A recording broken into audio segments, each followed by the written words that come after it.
আসসালামু আলাইকুম। ফোরটিনের ট্রেনিং বাংলাদেশে সবাইকে স্বাগতম। আজ আমি আপনাদেরকে দেখাবো জিমরা মেইল সার্ভারের এসএসএল সার্টিফিকেট ইনস্টলেশন। তো এসএসএল সার্টিফিকেটটি কিভাবে ইনস্টল করা যায়। হোম, কনফিগার, সার্টিফিকেটস, দেন হচ্ছে যে ডোমেনটি আপনারা ইউজ করবেন সেই ডোমেন এখানে থাকবে, এখানে ক্লিক করতে হবে। দেন সেটিংস, ইনস্টল সার্টিফিকেট, তারপর এখান থেকে ডোমেনটি দেখাই দিতে হবে যে ডোমেনের জন্য সার্টিফিকেটটি ইনস্টল করবেন। তারপর next, install the commercially sign, next, next, তারপর আপলোড দ্য সার্টিফিকেট। এখানে তিনটি ফাইল অ্যাড করতে হয়।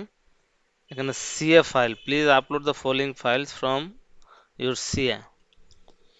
নর্মালি আমরা যাদের কাছে সার্টিফিকেটগুলো পারচেস করব বা যাদের কাছ থেকে সার্ভিসগুলো নিব, তারা আমাদেরকে এই সার্টিফিকেটগুলো দিবে।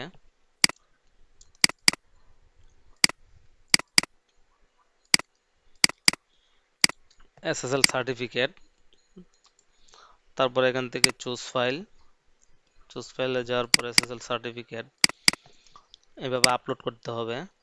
মানে যেটা যে জায়গায় দেওয়া দরকার, রুট সি এর জন্য রুট সি এর ফাইল, সার্টিফিকেটের জন্য সার্টিফিকেটের ফাইল, এভাবে দেওয়ার পর নেক্সট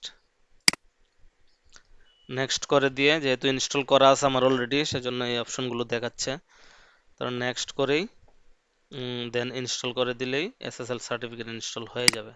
তো ফ্রেন্ডস, যদি ভিডিওটি ভালো লাগে থাকে অবশ্যই আমার চ্যানেলটি সাবস্ক্রাইব করবেন। Thank you. আসসালামু আলাইকুম।